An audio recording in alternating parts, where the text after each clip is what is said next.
The Remarkable Rocket by Oscar Wilde. The king's son was going to be married, so there were general rejoicings. He had waited a whole year for his bride, and at last she had arrived. She was a Russian princess and had driven all the way from Finland in a sledge drawn by 6 reindeer. The sledge was shaped like a great golden swan, and between the swan's wings lay the little princess herself. Her long ermine cloak reached right down to her feet. On her head was a tiny cap of silver tissue, and she was as pale as the snow palace in which she had always lived. So pale was she that as she drove through the streets all the people wondered. "She is like a white rose," they cried, and they threw down flowers on her from the balconies. At the gate of the castle the prince was waiting to receive her. He had dreamy violet eyes, and his hair was like fine gold. When he saw her, he sank upon one knee and kissed her hand. "Your picture was beautiful," he murmured, "but you are more beautiful than your picture," and the little princess blushed. "She was like a white rose before," said a young page to his neighbor, "but she is like a red rose now," and the whole court was delighted. For the next 3 days everybody went about saying, "White rose, red rose, red rose, white rose," and the king gave orders that the page's salary was to be doubled. As he received no salary at all, this was not of much use to him, but it was considered a great honor and was duly published in the court gazette. When the 3 days were over, the marriage was celebrated. It was a magnificent ceremony, and the bride and bridegroom walked hand in hand under a canopy of purple velvet embroidered with little pearls. Then there was a state banquet, which lasted for 5 hours. The prince and princess sat at the top of the great hall and drank out of a cup of clear crystal. Only true lovers could drink out of this cup, for if false lips touched it, it grew gray and dull and cloudy. "It is quite clear that they love each other," said the little page, "as clear as crystal," and the king doubled his salary a second time. "What an honor!" cried all the courtiers. After the banquet there was to be a ball. The bride and bridegroom were to dance the rose dance together, and the king had promised to play the flute. He played very badly, but no one had ever dared to tell him so, because he was the king. Indeed, he knew only 2 airs, and was never quite certain which one he was playing. But it made no matter, for whatever he did, everybody cried out, "Charming! Charming!" The last item on the program was a grand display of fireworks, to be let off exactly at midnight. The little princess had never seen a firework in her life, so the king had given orders that the royal pyrotechnist should be in attendance on the day of her marriage. "What are fireworks like?" she had asked the prince one morning as she was walking on the terrace. "They are like the aurora borealis," said the king, who always answered questions that were addressed to other people. "Only much more natural. I prefer them to stars myself, as you always know when they are going to appear, and they are as delightful as my own flute-playing. You must certainly see them." So at the end of the king's garden a great stand had been set up, and as soon as the royal pyrotechnist had put everything in its proper place, the fireworks began to talk to each other. "The world is certainly very beautiful," cried a little squib. "Just look at those yellow tulips. Why, if they were real crackers, they could not be lovelier. I am very glad I have traveled. Travel improves the mind wonderfully and does away with all one's prejudices." "The king's garden is not the world, you foolish squib," said a big Roman candle. "The world is an enormous place, and it would take you 3 days to see it thoroughly." "Any place you love is the world to you," exclaimed the pensive Catherine Wheel, who had been attached to an old deal-box in early life and prided herself on her broken heart. "But love is not fashionable any more. The poets have killed it. They wrote so much about it that nobody believed them, and I am not surprised. True love suffers and is silent. I remember myself once. But it is no matter now.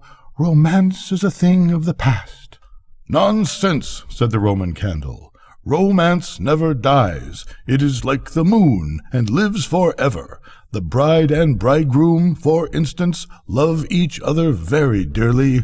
I heard all about them this morning from a brown paper cartridge who happened to be staying in the same drawer as myself, and he knew the latest court news."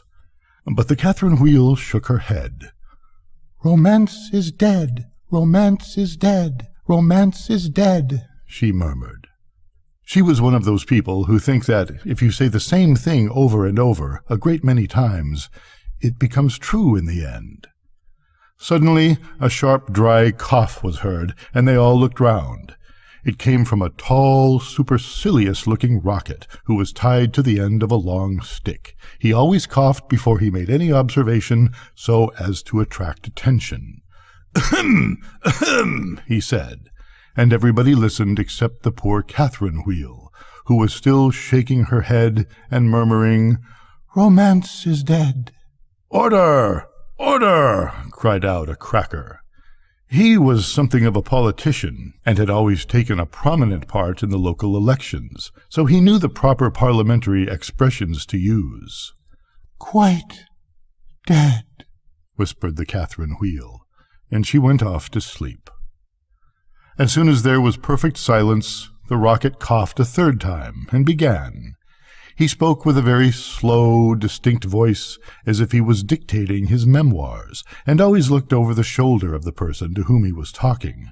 In fact, he had a most distinguished manner.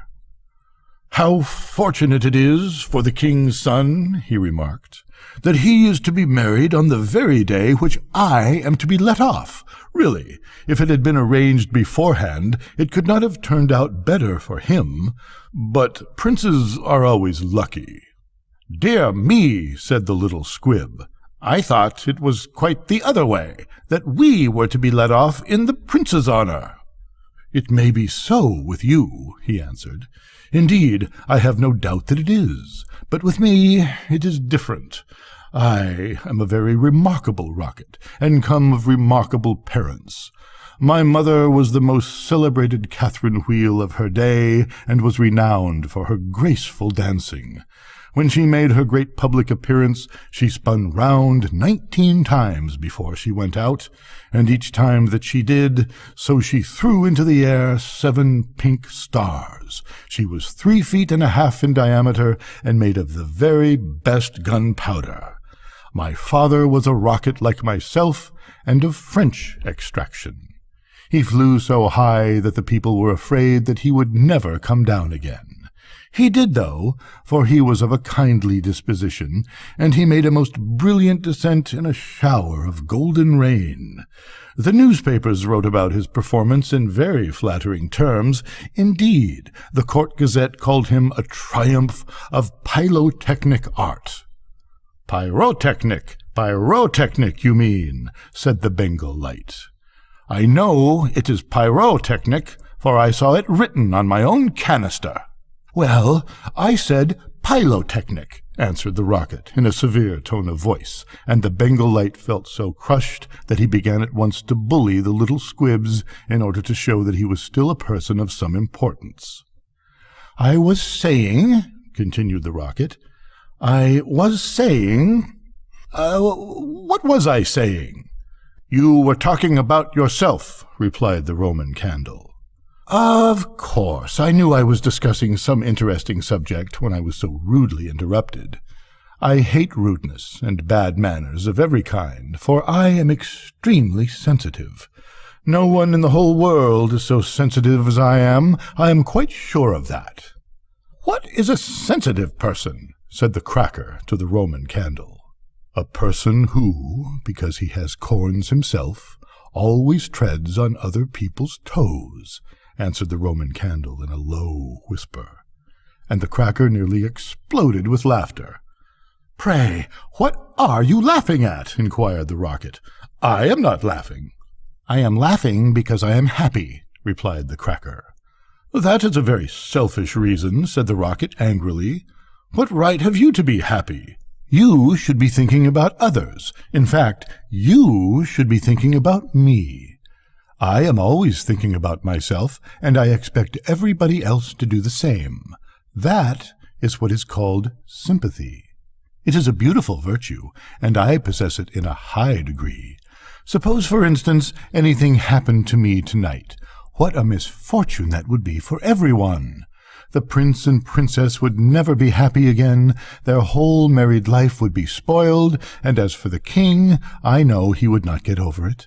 Really, when I begin to reflect on the importance of my position, I am almost moved to tears. "If you want to give pleasure to others," cried the Roman candle, "you had better keep yourself dry." "Certainly," exclaimed the Bengal light, who was now in better spirits. "That is only common sense." "Common sense indeed," said the rocket indignantly.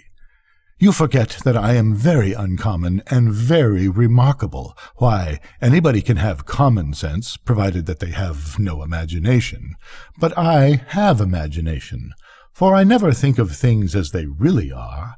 I always think of them as being quite different. As for keeping myself dry, there is evidently no one here who can at all appreciate an emotional nature.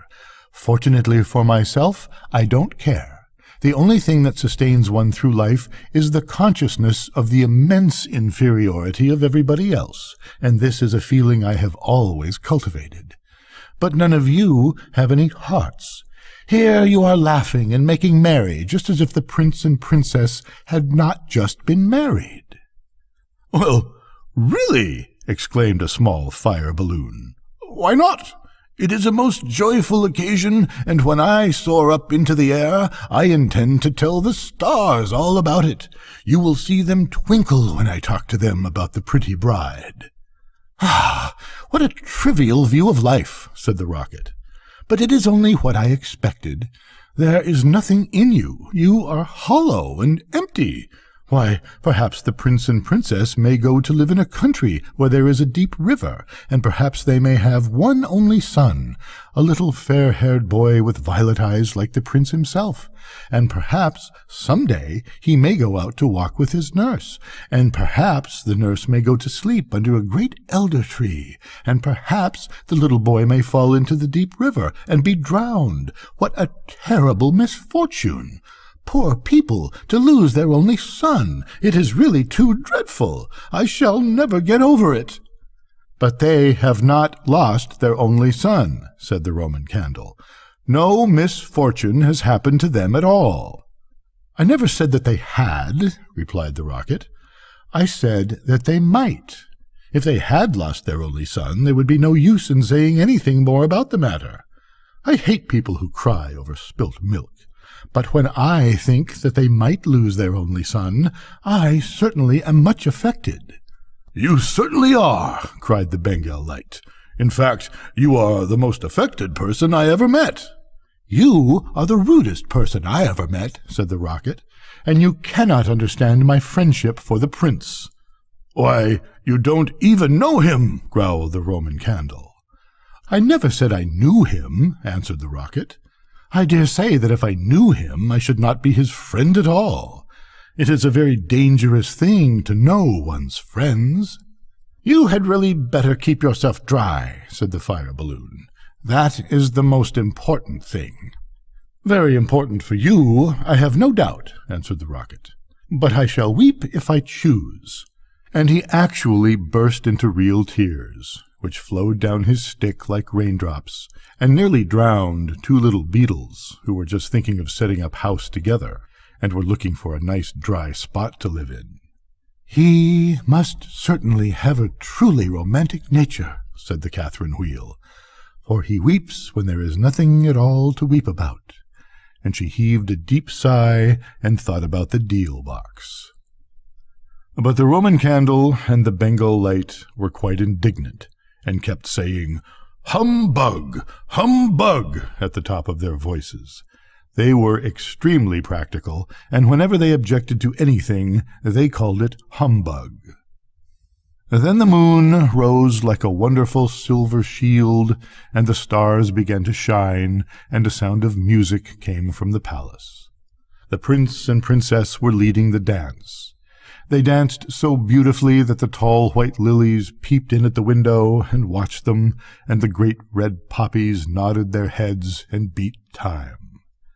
Then 10 o'clock struck, and then 11, and then 12, and at the last stroke of midnight everyone came out on the terrace, and the king sent for the royal pyrotechnist.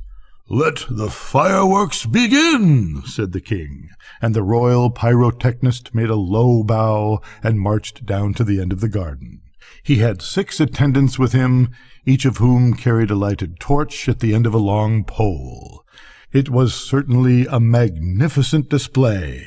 Whiz, whiz, went the Catherine wheel as she spun round and round. Boom, boom, went the Roman candle. Then the squibs danced all over the place, and the Bengal light made everything look scarlet. "Goodbye!" cried the fire balloon as he soared away, dropping tiny blue sparks. Bang, bang, answered the crackers, who were enjoying themselves immensely. Everyone was a great success except the remarkable rocket. He was so damp with crying that he could not go off at all. The best thing in him was the gunpowder, and that was so wet with tears that it was of no use. All his poor relations, to whom he would never speak except with a sneer, shot up into the sky like wonderful golden flowers with blossoms of fire. "Huzzah! Huzzah!" cried the court, and the little princess laughed with pleasure. "I suppose they are reserving me for some grand occasion," said the rocket. "No doubt that is what it means," and he looked more supercilious than ever. The next day the workmen came to put everything tidy. "This is evidently a deputation," said the rocket. "I will receive them with becoming dignity." So he put his nose in the air and began to frown severely, as if he were thinking about some important subject. But they took no notice of him at all, until they were just going away. Then one of them caught sight of him. "Hullo!" he cried. "What a bad rocket!" And he threw him over the wall into the ditch. "Bad rocket? Bad rocket?" he said as he whirled through the air. "Impossible! Grand rocket, that is what the man said. Bad and grand sound very much the same. Indeed, they often are the same." And he fell into the mud. "It is not comfortable here," he remarked, "but no doubt it is some fashionable watering place, and they have sent me away to recruit my health. My nerves are certainly very much shattered, and I require rest." Then a little frog, with bright jeweled eyes and a green mottled coat, swam up to him. "A new arrival, I see," said the frog. "Well, after all, there is nothing like mud. Give me rainy weather and a ditch, and I am quite happy. Do you think it will be a wet afternoon? I am sure I hope so, but the sky is quite blue and cloudless. What a pity!" "Ahem, ahem," said the rocket, and he began to cough. "What a delightful voice you have!" cried the frog. "Really, it is quite like a croak, and croaking is of course the most musical sound in the world. You will hear our glee club this evening. We sit in the old duck pond close by the farmer's house, and as soon as the moon rises we begin. It is so entrancing that everybody lies awake to listen to us. In fact, it was only yesterday that I heard the farmer's wife say to her mother that she could not get a wink of sleep at night on account of us. It is most gratifying to find oneself so popular." "Ahem, ahem," said the rocket angrily. He was very much annoyed that he could not get a word in. "A delightful voice, certainly," continued the frog. "I hope you will come over to the duck pond. I am off to look for my daughters. I have 6 beautiful daughters, and I am so afraid the pike may meet them. He is a perfect monster, and would have no hesitation in breakfasting off them. Well, goodbye. I have enjoyed our conversation very much, I assure you." "Conversation, indeed," said the rocket. "You have talked the whole time yourself. That is not conversation." "Somebody must listen," answered the frog, And I like to do all the talking myself. It saves time and prevents arguments. But I like arguments, said the Rocket. I hope not, said the Frog complacently. Arguments are extremely vulgar, for everybody in good society holds exactly the same opinions. Goodbye a second time. I see my daughters in the distance. And the little frog swam away. You are a very irritating person, said the Rocket, and very ill-bred. I hate people who talk about themselves, as you do, when one wants to talk about oneself, as I do. It is what I call selfishness, and selfishness is a most detestable thing, especially to anyone of my temperament, for I am well known for my sympathetic nature. In fact, you should take example by me. You could not possibly have a better model. Now that you have the chance, you had better avail yourself of it, for I am going back to court almost immediately. I am a great favorite at court. In fact, the prince and princess were married yesterday in my honor. Of course, you know nothing of these matters, for you are a provincial. There is no good talking to him, said a dragonfly who was sitting on top of a large brown bulrush. No good at all, for he has gone away. Well, that is his loss, not mine, answered the Rocket. I am not going to stop talking to him merely because he pays no attention. I like hearing myself talk. It is one of my greatest pleasures. I often have long conversations all by myself, and I am so clever that sometimes I don't understand a single word of what I am saying. Then you should certainly lecture on philosophy, said the dragonfly, and he spread a pair of lovely gauze wings and soared away into the sky. How very silly of him not to stay here, said the Rocket. I am sure that he has not often got such a chance of improving his mind. However, I don't care a bit. Genius like mine is sure to be appreciated some day. And he sank down a little deeper into the mud.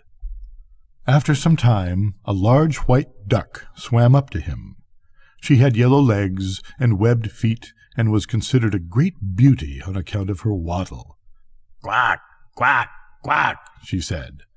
What a curious shape you are! May I ask, were you born like that, or is it the result of an accident? It is quite evident that you have always lived in the country, answered the Rocket. Otherwise you would know who I am. However, I excuse your ignorance.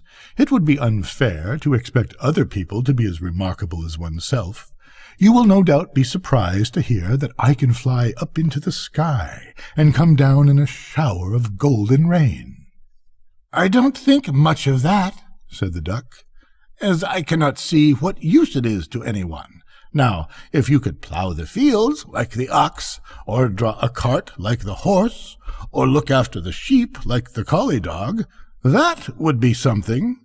My good creature, cried the Rocket in a very haughty tone of voice, I see that you belong to the lower orders. A person of my position is never useful. We have certain accomplishments, and that is more than sufficient. I have no sympathy myself with industry of any kind, least of all with such industries as you seem to recommend. Indeed, I have always been of opinion that hard work is simply the refuge of people who have nothing whatever to do. Well, well, said the duck, who was of a very peaceable disposition, and never quarrelled with anyone. Everybody has different tastes. I hope, at any rate, that you are going to take up your residence here. Oh, dear no, cried the Rocket. I am merely a visitor, a distinguished visitor. The fact is that I find this place rather tedious. There is neither society nor solitude. In fact, it is essentially suburban. I shall probably go back to court, for I know that I am destined to make a sensation in the world. I had thoughts of entering public life once myself, remarked the duck. There are so many things that need reforming. Indeed, I took the chair at a meeting some time ago, and we passed resolutions condemning everything that we did not like. However, they did not seem to have much effect. Now I go in for domesticity and look after my family. "I am made for public life," said the rocket, "and so are all my relations, even the humblest of them. Whenever we appear, we excite great attention. I have not actually appeared myself, but when I do so, it will be a magnificent sight. As for domesticity, it ages one rapidly, and distracts one's mind from higher things." "Ah, the higher things in life, how fine they are," said the duck. "And that reminds me how hungry I feel," and she swam away down the stream, saying, "Quack, quack, quack." "Come back! Come back!" screamed the rocket. "I have a great deal to say to you." But the duck paid no attention to him. "I am glad that she has gone," he said to himself. "She has a decidedly middle-class mind." And he sank a little deeper into the mud and began to think about the loneliness of genius. When suddenly 2 little boys in white smocks came running down the bank with a kettle and some faggots. "This must be the deputation," said the rocket, and he tried to look very dignified. "Hello!" cried one of the boys. "Look at this old stick. I wonder how it came here." And he picked the rocket out of the ditch. "Old stick," said the rocket. "Impossible. Gold stick. That is what he said. Gold stick is very complimentary. In fact, he mistakes me for one of the court dignitaries." "Let us put it into the fire," said the other boy. "It will help to boil the kettle." So they piled the faggots together and put the rocket on top and lit the fire. "This is magnificent," cried the rocket. "They are going to let me off in broad daylight so that everyone can see me." "We will go to sleep now," they said, "and when we wake up the kettle will be boiled." And they lay down on the grass and shut their eyes. The rocket was very damp, so he took a long time to burn. At last, however, the fire caught him. "Now I am going off," he cried, and he made himself very stiff and straight. "I know I shall go much higher than the stars, much higher than the moon, much higher than the sun. In fact, I shall go so high that—" and he went straight up into the air. "Delightful!" he cried. "I shall go on like this forever. What a success I am!" But nobody saw him. Then he began to feel a curious tingling sensation all over him. "Now I am going to explode!" he cried. "I shall set the whole world on fire and make such a noise that nobody will talk about anything else for a whole year." And he certainly did explode. Bang! Bang! Bang! Went the gunpowder. There was no doubt about it. But nobody heard him, not even the 2 little boys, for they were sound asleep. Then all that was left of him was the stick, and this fell down on the back of a goose who was taking a walk by the side of the ditch. "Good heavens!" cried the goose.